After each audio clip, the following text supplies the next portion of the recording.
Perfeito, boa noite. Estamos aqui para organizar a nossa live, cujo tema é o fim da escala 6 por 1, a luta da classe trabalhadora pelo fim da escala 6 por 1 e a redução da jornada de trabalho. Eu sou Sandra Fortes, do Grupo Operário Internacionalista, Jornal Palavra Operária, que vou mediar aqui com a camarada e os camaradas esse tema para a gente aqui colocar o que está ocorrendo, nossas opiniões, posições políticas, perspectivas sobre essa luta que se mostrou tão importante no último período, né? É uma luta que conquistou o apoio massivo da classe trabalhadora, né? Sobretudo da juventude que trabalha em situação precária, com baixos salários e jornadas bastante extensas e uma redução drástica de direitos, né? Em empresas de comércio, telemarketing e outro, e também uma luta da classe operária nas fábricas, né? Que tem trabalhado sábados alternados, né? Aqui, por exemplo, a gente tem na região uma fábrica grande, a Simpal, que sábado sim, sábado não, as trabalhadoras e trabalhadores trabalham, né? Nessa escala 6 por 1. E setores do funcionalismo público. A gente sabe que a reforma trabalhista que foi aprovada no Congresso Nacional, que foi aprovada durante o governo Temer, né, golpista, eliminou uma série de leis de saúde e segurança no trabalho que foram implementadas também pelo Bolsonaro, que acabou aumentando a opressão e a exploração nos locais de trabalho, em particular com a imposição de jornada e escalas de trabalho adoecedoras e exaustivas. Então, a partir do movimento VAT, Vida Além do Trabalho, a bandeira do fim da escala 6 por 1 conquistou o apoio massivo da juventude trabalhadora precarizada. E os sindicatos foram se somando às reivindicações. Com a PEC proposta pela deputada federal Érica Hilton, do PSOL, a proposta foi levada ao Congresso Nacional. A popularidade da reivindicação levou o presidente Lula a apoiar essa proposta e até os deputados da direita, né, para não perder votos junto ao eleitorado, foram obrigados a se colocar a favor do projeto, que foi aprovado na Câmara dos Deputados e que prevê o fim da escala 6 por 1 e a redução da jornada para 40 horas semanais. O projeto agora está em tramitação no Senado. Por outro lado, a burguesia tem se manifestado contra o fim da escala 6 por 1, setores da burguesia, e a redução da jornada de trabalho. Os partidos políticos patronais mandaram no Congresso, tentando adiar a implantação da nova jornada e exigem supostas compensações pelas perdas de lucro que eles obtiveram, ou vão obter, né, com o fim da escala 6 por 1. Como a redução da alíquota patronal para o INSS. E estão propondo projetos que avançam na precarização e desregulamentação trabalhista, como a PEC 1226, de autoria do senador Rogério Marinho, que propõe que os patrões possam contratar trabalhadores por hora trabalhada, e não por jornada, né? E seria um contrato só pelas horas efetivamente trabalhadas, sem o salário mensal fixo na CLT. Enquanto isso, a gente não vê, por parte dos sindicatos e do movimento VAT, um chamado à luta direta nos locais de trabalho, somente para que trabalhadoras e trabalhadores denunciem nas redes sociais os políticos que estão manobrando contra o fim da escala. Então, para discutir essas questões, nós temos aqui no canal Palavra Operária nossas convidada e os convidados de hoje, e que são, né, Priscila, trabalhadora do telemarketing e fundadora, né, junto com outros camaradas do movimento VAT, um movimento nacional, né? Zapata, trabalhador do telemarketing em São Paulo. Max, professor da EMAI, Escola Municipal de Arte Integrada no município de Taboão da Serra, funcionário público. Frodo, metalúrgico da Toyota de Indaiatuba, militante do Voz Operária Socialista e diretor do Sindicato dos Metalúrgicos de Campinas. E Pirro, que é professor no Rio de Janeiro. Tá? Então, nós vamos iniciar a nossa live com uma rápida apresentação e que a camarada e os camaradas coloquem um pouco como está sendo essa luta pelo fim da escala 6 por 1 e a redução da jornada de trabalho nas categorias que vocês fazem parte. Tudo bem? A gente vai fazer aqui um sentido anti-horário da tela, né? Priscila, Zapata, Max, Frodo, Pierrot, mais ou menos 8 minutos para cada um de nós falarmos, e depois a gente parte para o segundo bloco. Tranquilo? Priscila? Bom, boa noite a todos, obrigada pelo convite. Eu sou a Priscila, tenho 31 anos, daqui 10 dias, 32.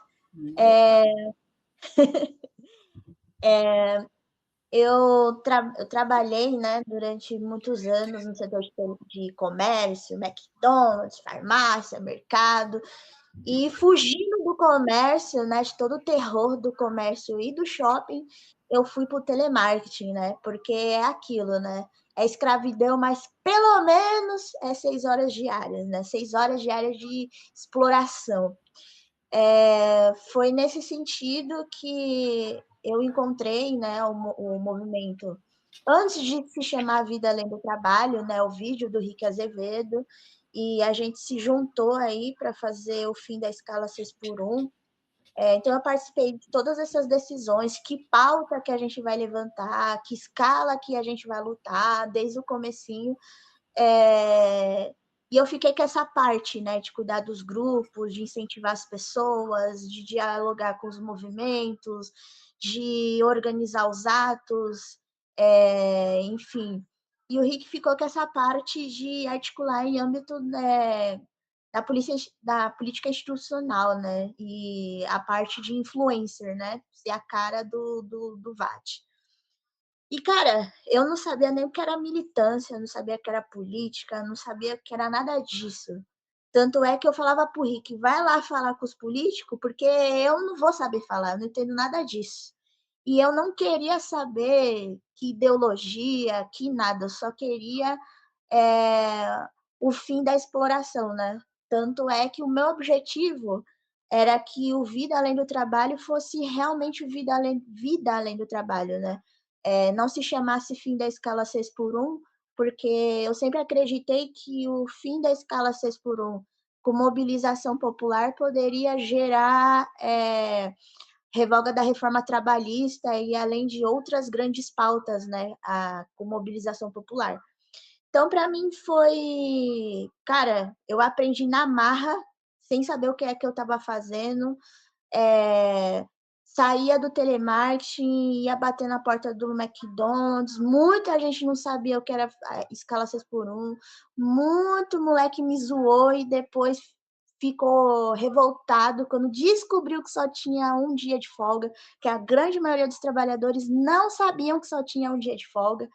Então, estava desde o iniciozinho lá do movimento, muito antes de chegar na Erika Hilton, os primeiros movimentos que chegaram, todas as confusões de geração, enfim, todas essas diferenças, né, de nós trabalhadores e como você fazer um trabalhador olhar para o outro como seu semelhante, né? A gente tinha briga de categoria, briga de geração, briga de estado, briga de um monte de coisa e organizar isso, né? Fui responsável por elaborar esse tipo de estratégia. Nem sabia que o que eu estava fazendo era uma estratégia, mas enfim.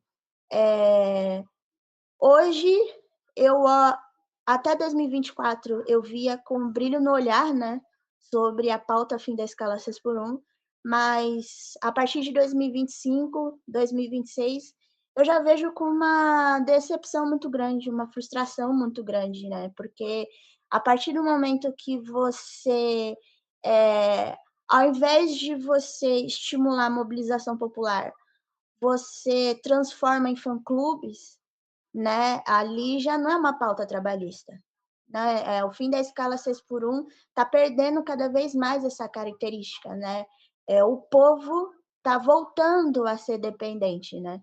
Então, Mas eu ainda acredito no povo, assim como o povo acreditou no fim da escala 6x1. Mas a gente está num momento bem delicado de correr o risco de perder esse povo. E é isso. Vamos conversar aí mais.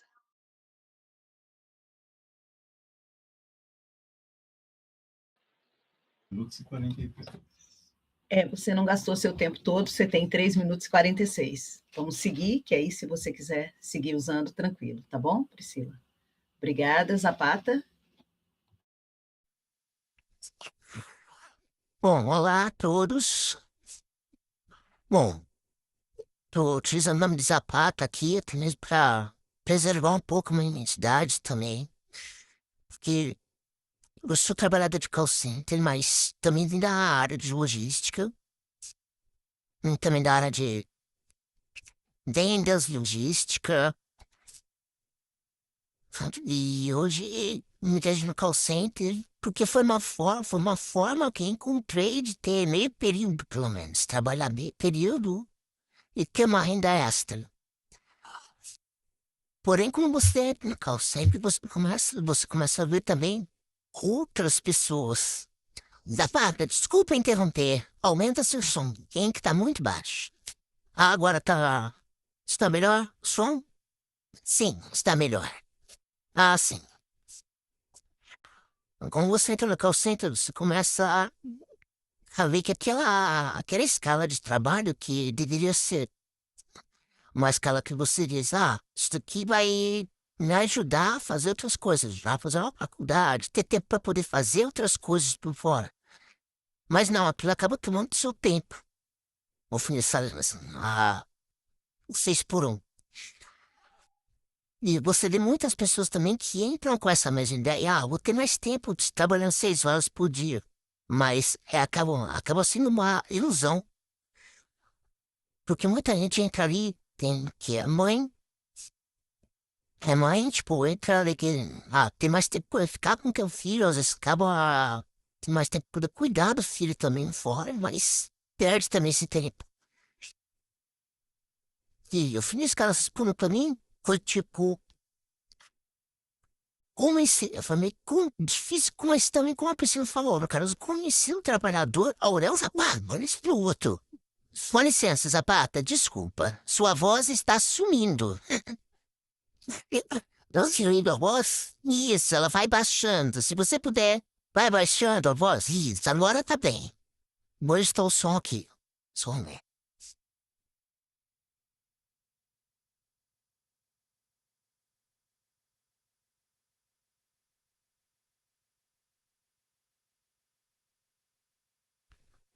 Zapata tá ajustando o som. Se você puder falar bem próximo do microfone o tempo todo, melhor. Estamos aqui descontando o tempo.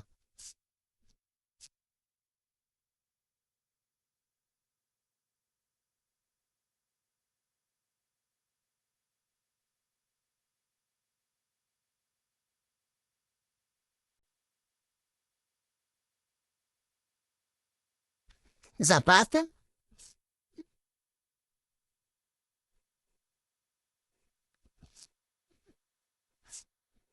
Só um momentinho que estou ajustando só aqui, gente.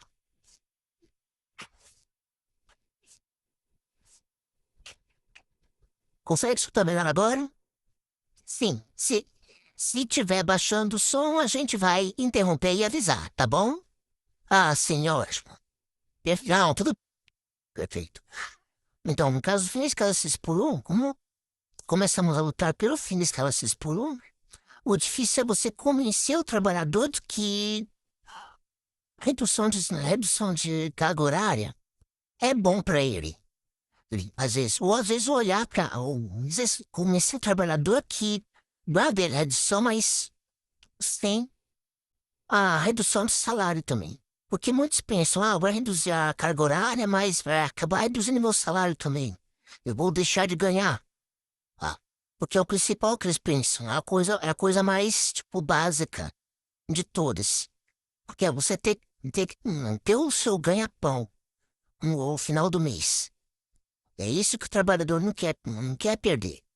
Ele não tá, tipo, pensando em, se essa é a pauta de esquerda ou de direita, mas eu tô pensando em tipo, manter o salário dele. Ele manter essa redução do salário dele. É isso que ele tá pensando. E quando o cara chega pra ele e fala, você vai ter a redução de carga horária, mas você vai perder seu salário. Pra ele não é bom isso. Assim. E fazer o trabalhador entender isso é um pouco complicado às vezes. Mas o trabalhador acaba entendendo que aquilo ali é benéfico para ele.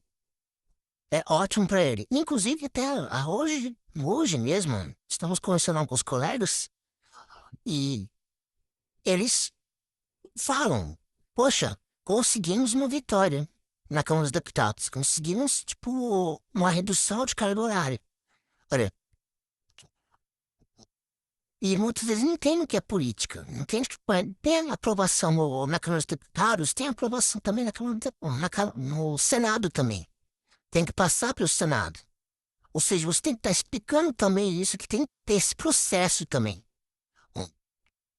E, infelizmente, tipo, eles acabam pensando, não, já aprovou. Mas não foi aprovado ainda tem muita batalha. E às vezes você olha assim, lá atrás, quando você olhava pro VAT, você olhava pro VAT daquela forma, assim, acho que você até vai concordar comigo também, nesse sentido. Você olhava que tinha aquela mobilização de rua. Tinha aquela mobilização do povo mesmo. Do povo querer, não. A gente tem que ir pra rua, a gente tem que fazer algo, a gente tem que ter a mobilização de base do pessoal. Hoje em dia você encontra, hoje em dia o embate se torna meio aquela mobilização somente de rede social. E você não vê esse chamado de povo, realmente. Chamar categorias de base, se mata nos sindicatos, cobrar deles uma ação específica dentro das fábricas, dentro das indústrias. Hoje em dia temos o call center, por exemplo, que é uma das, a minha área hoje em dia, a minha área atual. O call center está carente de um sindicato que vá até a empresa, que fale para ele, fale diretamente com o trabalhador, cobre ações dentro da empresa, faça até mesmo audiências ou até mesmo assembleias dentro da empresa. Ele está carente disso, o trabalhador. Ele não tem isso hoje.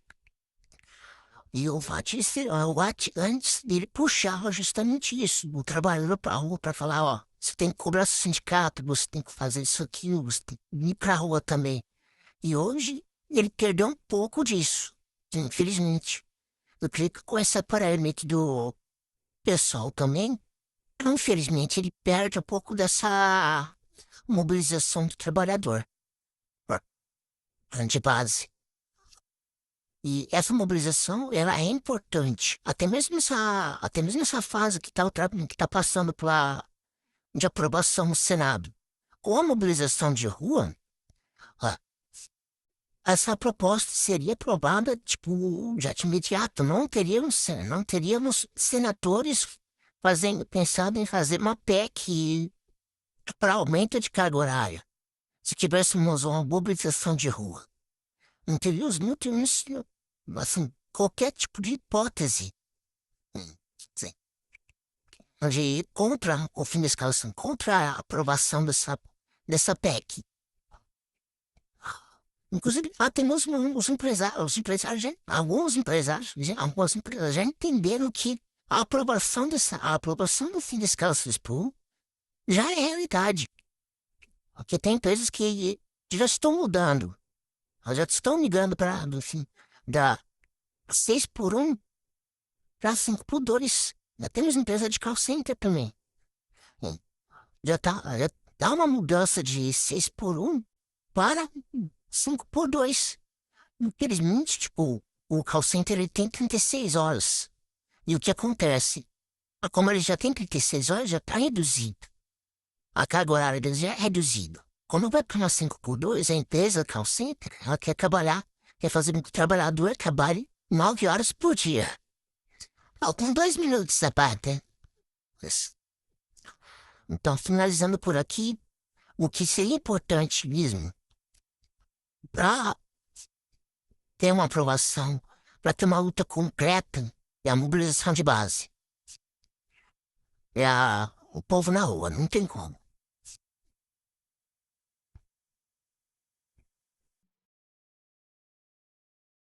Um minuto e meio. Ainda tem 1 minuto e meio, Zapata? Poderá usá-lo posteriormente, se considerar necessário. Posteriormente eu utilizo. Perfeito. Max? Boa noite a todos e todas aí. Eu sou o Max Raimundo, sou professor de teatro lá como foi dito no começo, na EMAI, que é a Escola Municipal de Artes Integradas aqui de Taboão. Eu vou tentar dividir a fala em duas, já que a gente vai ter 2 rodadas. Então, essa primeira, eu acho que eu vou focar um pouco, talvez diferente dos companheiros e companheiras aqui, vou focar um pouco na área da cultura, especificamente, porque eu acho que essas coisas dialogam, especificamente num elemento importante que nasce, sobretudo, na cidade de São Paulo, no modo de produção de cultura que vem na contramão da indústria cultural e do mercado da cultura aqui em São Paulo, que hoje sofre ataque de todos os lados. Todos os lados não, né? Sofre ataque do governo de São Paulo, da Secretaria de Cultura de São Paulo, do prefeito de São Paulo, que é a forma de produção de cultura, especificamente de teatro, que é a forma grupo de teatro. Então, talvez eu fuja um pouquinho, mas eu vou tentar casar essas coisas. E por que eu estou dizendo isso? Primeiro, eu queria só fazer um breve histórico. Eu não sei se todo mundo eu acho que sim, está acompanhando o que vem acontecendo, provavelmente, o que vai acontecendo aqui em São Paulo. Creio que não seja só em São Paulo, mas a gente teve, num curto período de tempo, o fechamento de vários teatros. A gente teve o fechamento do Vento Forte, corre o risco de se fechar o Teatro Popular União Olho Vivo. A gente teve o fechamento do Teatro de Container, né, que aconteceu agora, e outros espaços de cultura da cidade. Por que eu estou dizendo isso, né? Primeiro, porque eu acho que tem uma relação direta, né? Se você pensar, a nossa luta pelo fim da escala 6x1 é para o trabalhador ter mais tempo de lazer, de diversão e etc. É onde nós entramos com o nosso trabalho de teatro, de cultura, etc. Né? Um trabalho, inclusive, formativo nesse processo. Então, eu acho que é aí que essas lutas se casam. E não é à toa assim, que há, no âmbito da cultura, esse ataque geral que vem acontecendo. Porque todos esses grupos, inclusive, defendem o fim da escala 6x1. E defendem, na verdade, a proposta de uma escala menor ainda, de jornada de 4x3. Né? Então, eu acho que tem essas coisas, elas estão conectadas nesse sentido. A gente teve não só o fechamento desses teatros, mas também um ataque direto, por exemplo, ao financiamento desses grupos. Né? Existe uma lei de fomento ao teatro para a cidade de São Paulo, que foi conquistada nos anos 2000 pelos trabalhadores e trabalhadoras, e essa lei não vem sendo cumprida agora pelo secretário, que é o Totó. Tem grupos aí que passaram, tiveram seus projetos aprovados o ano passado e até agora não receberam nada da prefeitura. Então, esses grupos, geralmente são grupos de pesquisa, que não estão na disputa do mercado tradicional, né, do mainstream aí, da cultura e do teatro. Então, depende dessa verba, dessa política pública, que é o fomento que faz esse trabalho. Então, eu acho que passa um pouco por aí, assim, essa primeira parte da minha fala, que é essa relação direta que para nós na cultura é importante, né? Que é como que a gente, primeiro, como que esses grupos de teatro se sustentam, de certa forma, e nessa luta, nessas reivindicações do fim da escala 6x1, a gente entra nesse lugar do descanso, né? Ou da, melhor dizendo, em vez do descanso, mas do lazer formativo, né? Que esses grupos vêm propondo. Então, acho que a gente se encaixa aí nesse sentido. A outra coisa que também vem junto com esses grupos, muitas ações que esses grupos desenvolvem na cidade. E uma delas é o processo formativo direto, que são cursos, por exemplo, que geralmente a gente faz esses cursos no sábado, né? Então, boa parte de trabalhadores a gente já perdeu e perde porque não tem o tempo de estar nesses cursos ou nesses processos formativos. Então, acho que no primeiro momento é isso, né? Nessa perspectiva desses grupos de luta, e que a maior parte, assim, a gente precisa, isso também é bom a gente enfatizar, porque a maior parte dos integrantes desses grupos são da periferia, vêm da periferia, muitos de nós trabalharam no telemarketing, né? Eu trabalhei durante um bom tempo no telemarketing também, várias empresas de forma rotativa, até porque eu queria bancar um cursinho para poder entrar na universidade. Então, a gente tem essa característica. 2 minutos, Max. 2 minutos? Beleza. Eu acho que é isso. Queria só dar primeiro esse start, que a nossa luta por sobrevivência dos grupos de teatro, os grupos de cultura, também é a luta pelo fim da escala 6x1. Essas coisas caminham juntas, né? Então, fico até pensando, né, de como, quando a gente fala de ir para a rua, por exemplo, o Zapata falou disso, né, de irmos para a rua, de ter essa... precisamos fazer isso juntos, né? Pegar essa galera da cultura também, colocar na rua contra a escala 6x1 e fazer unificar essas lutas. Depois eu falo mais um pouco sobre as dirigências também, né, da nossa luta aqui, inclusive no Tabuão, enfim. Tem bastante coisa ainda para conversar, mas eu vou deixar para a próxima rodada e depois eu vou tentar me concentrar um pouco mais no funcionalismo. Acho que da cultura e da relação com a escala 6x1 é isso que eu queria deixar aqui nessa primeira rodada de conversa. Ainda tem 1 minuto. Então, beleza. Qualquer coisa eu... no próximo tempo. Tá bom. É isso? Fechou. Max deu uma congelada. Voltei? Voltou. Acho que deu uma congelada geral aqui, mas voltou todo mundo. Eu estava dizendo que ainda tem 1 minuto, mas então fica para a próxima volta, correto? Frodo? Beleza, gente. Então, a Sandra já fez uma apresentação sobre mim. Só complementar com uma coisa que o Max comentou, eu também trabalhei já no telemarketing há mais de 20 anos atrás, né? Então, acaba sendo a porta de entrada para muita gente no mercado de trabalho e que é um dos motivos também de ser tão precário, né? Que as empresas se aproveitam, né? Que as pessoas estão entrando no mercado de trabalho, que tem pouca oportunidade justamente para isso, né? Para submeter ainda mais, para explorar ainda mais, né? Entrando um pouco aqui na situação da categoria, para começar, aqui eu estou na diretoria desde a última eleição, né, que foi em 2023, e essa diretoria atual que a gente tem, logo que a gente assumiu, foi dado início a uma campanha que o nosso sindicato ele foi retomado para a luta em 1984, né? Acho que todo mundo deve saber, né, que os sindicatos de luta, né, na época da ditadura, eles sofriam intervenção direta, né, do governo, né, da ditadura.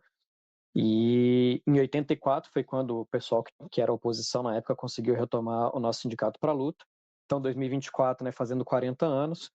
E aí começou uma campanha, né, a partir da então Chapa 2, né, que venceu aquela eleição, que foi de 40 anos, 40 horas, né? Então, combinando aí os 40 anos da retomada com a luta por redução de jornada para 40 horas. Isso foi 2023, né?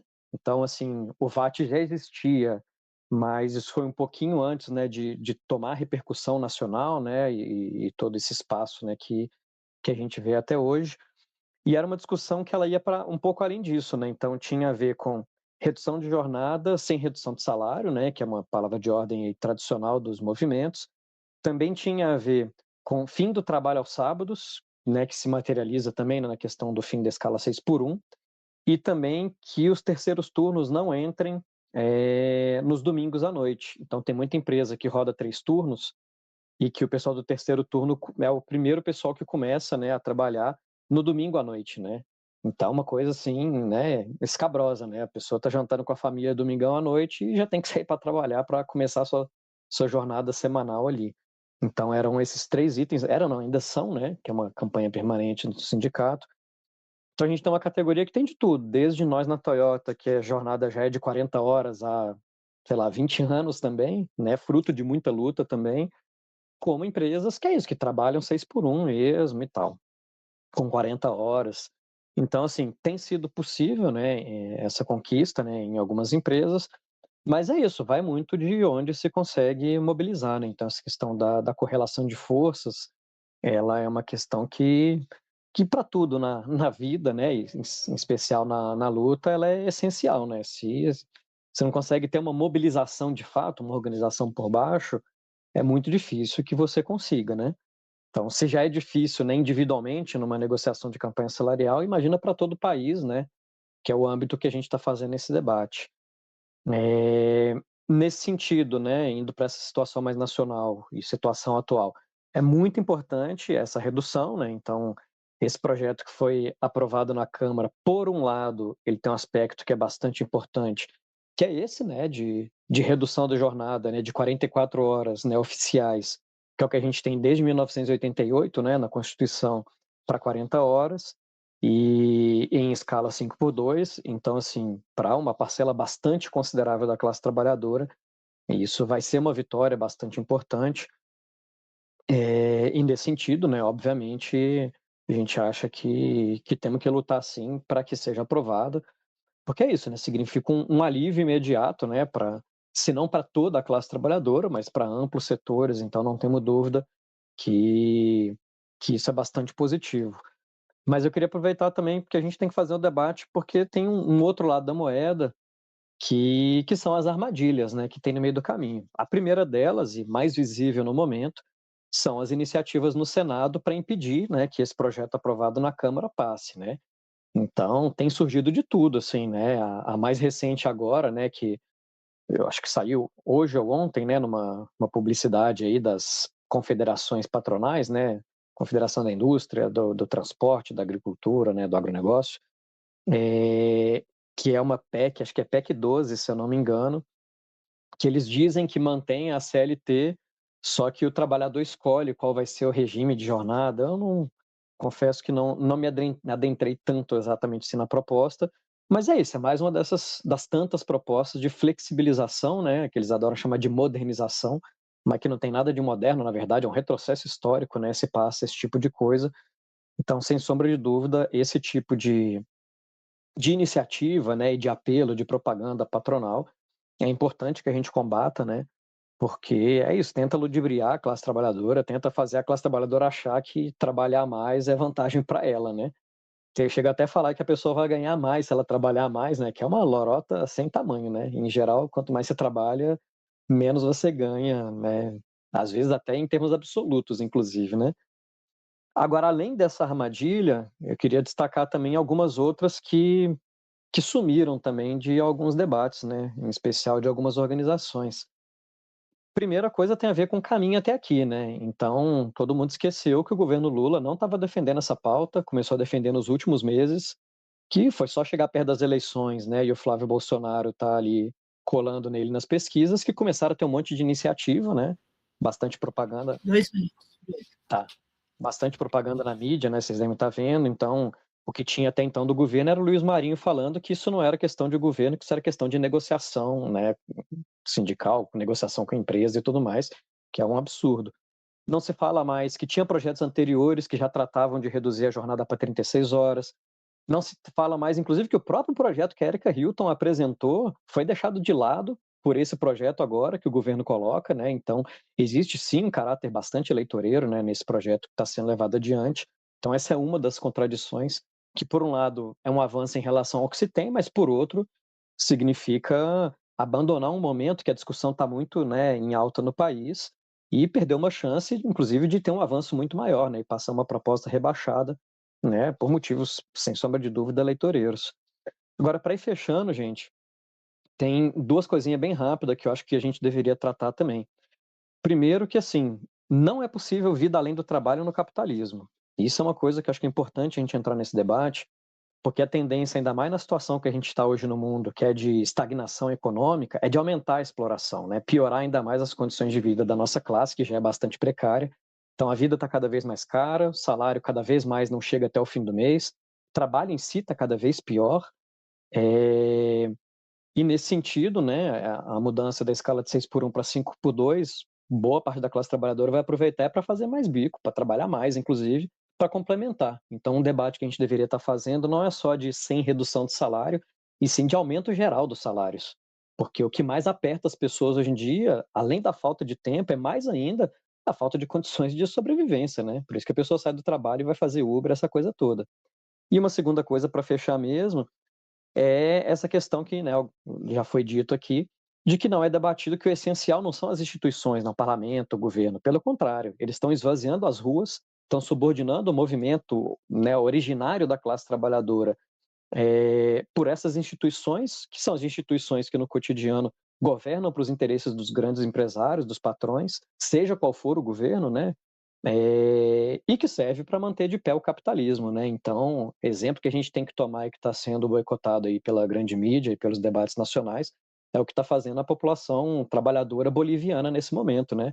É corte de rodovia, é paralisação, é greve. Então, esse é que tem que ser o espírito aí da nossa luta. E aí, no segundo bloco, eu trato um pouco mais sobre as perspectivas. Perfeito, Frodo. Pierrot? Bem, olá, boa noite. Estou com pseudônimo Pierrot. Sou membro do Grupo Operário Internacionalista, o GOI, no Rio de Janeiro, e sou professor.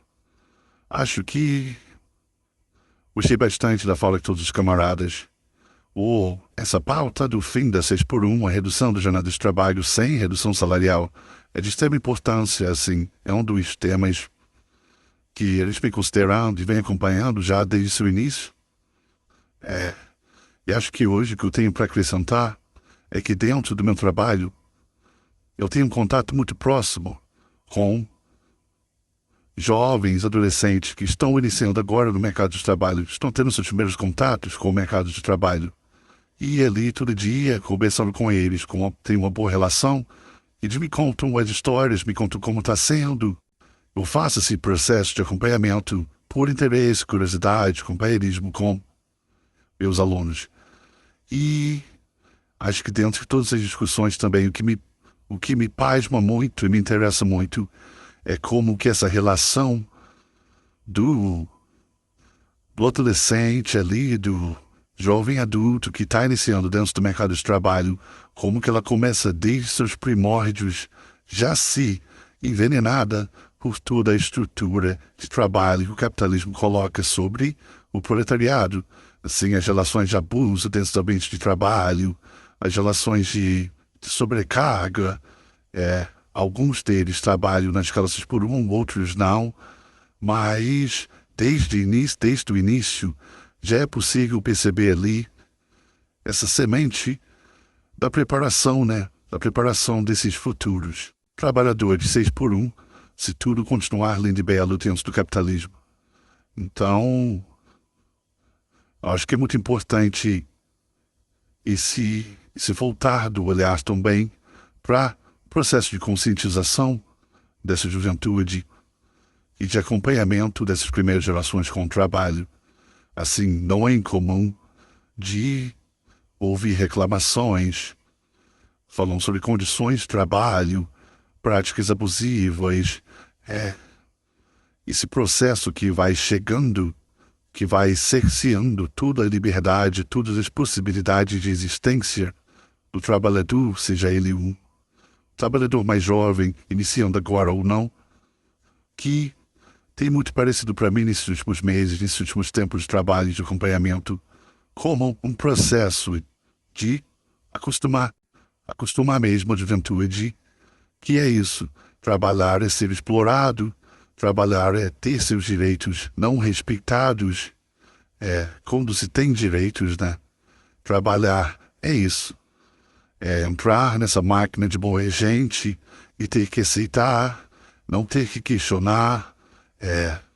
Todo esse diálogo sobre que tem sido muito feito e foi muito feito por extrema-direita como um ponto de contraponto à pauta do fim da 6x1, que é da questão de que cabe a nós, cabe ao proletário dialogar com nossos patrões.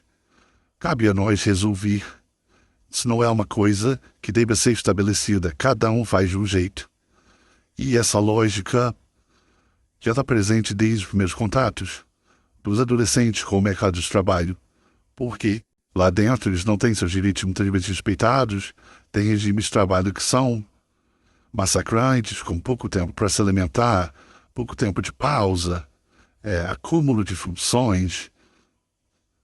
E a solução sempre parece ser: dialogue, fale individualmente, resolva individualmente, não demonstre corpo mole.